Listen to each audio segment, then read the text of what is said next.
Hello there everyone and welcome to another edition of Lydia's Crafty Corner with me, Lydia, in my little crafty corner. So today we're going to be playing around with a 3D embossing folder and we're going to be doing some rainbow watercolor on the debossed side and also the embossed side. So to start with, I am using the Eclectic Bouquet 3D embossing folder. It is so pretty. And I am going to be using two pieces of watercolor cardstock. They're both going to be 4¼ by 5½. So for the first one, I'm just going to place this into the embossing folder exactly where I want to be, kind of lining up that embossed image into place onto the panel, Once that's done, we can see how beautiful that image looks there and just pop that over to the side. I then have another piece of watercolor cardstock, again the same size, 4¼ by 5½. And what we're going to do this time around is we're going to ink up the embossing folder. I am embossing onto the side that has the writing on the embossing folder, so this is going to be the background that we are going to do. And I am just using the beautiful obsidian ink to ink up the embossing folder very gently as to not add too much to the flower image itself. Once that's done, I can line up the panel of cardstock and quickly pop the top down on that panel and then run that through my embossing folder. You can see that the ink has transferred to the background of the image. You will need to remember to kind of clean that embossing folder, but you can see that we have these two images here. One is the embossed side, which has the black ink, and then I flipped the other panel over, so we're working on the back side of that one for the debossed image. I'm just going to mix some colours, some rainbow colours, using the Artist Watercolor 24 pan set from Altenew onto a white kind of palette that I have in my stash. And you can see that I'm just mixing the colours and adding some water just to tone them down a little.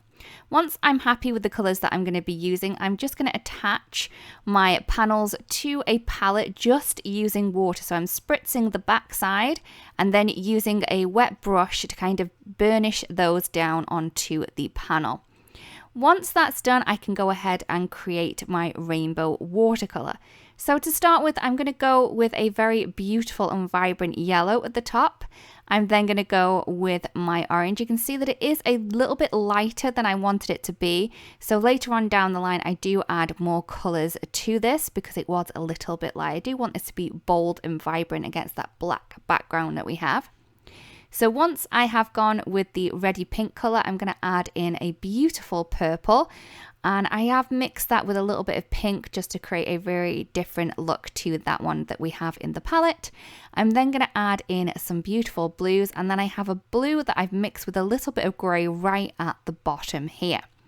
So once I'm happy with the kind of base color that we have down there, I'm then going to go ahead and add in some darker shades to the image.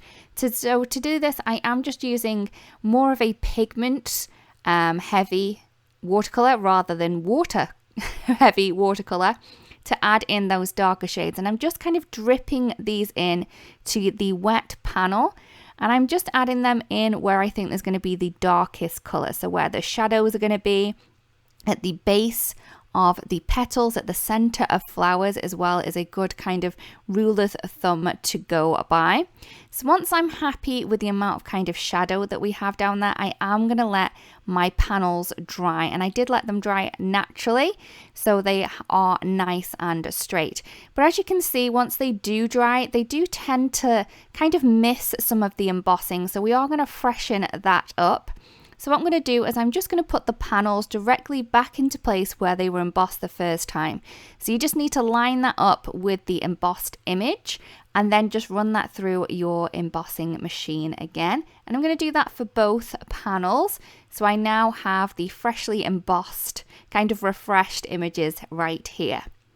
Once that's done, I'm going to move the one that already has the black background, so that's the embossed one, over to the side, and I'm going to take the debossed image that we have and I'm going to use the obsidian ink to gently add color to the background. I'm just doing that very gently so I don't get too much ink onto the flowers. Then I am going to use the far out phrases to create my sentiment. So I have taken the sentiment and the shadow out of the packaging. And for the sentiment itself, I will be cutting this out of some of the brushed gold cardstock. Now I have added some double-sided adhesive directly on the back of this before I die cut. I find that it really does help with kind of adhering these to the next layer later on. I am using that little metal shim as well to cut these, as it really does make a difference to give me a crisp, a clean look to these ones.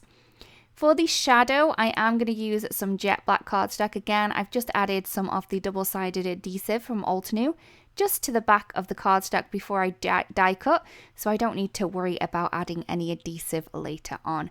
So I am cutting the love, the ampersand, the peace, and the far out for both of these cards here.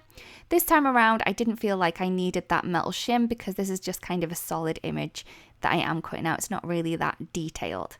Once I had done that, I then wanted to add another kind of shadow to this. So I'm using the shadow pieces again, the same ones that we used before. This time around, I'm just using some classic Crest All the White, and I do not have any adhesive on the back of this, so I can kind of pop this up with foam tape later on. So once I have all of my little word and sentiment die cuts ready, I can then go ahead and layer these together.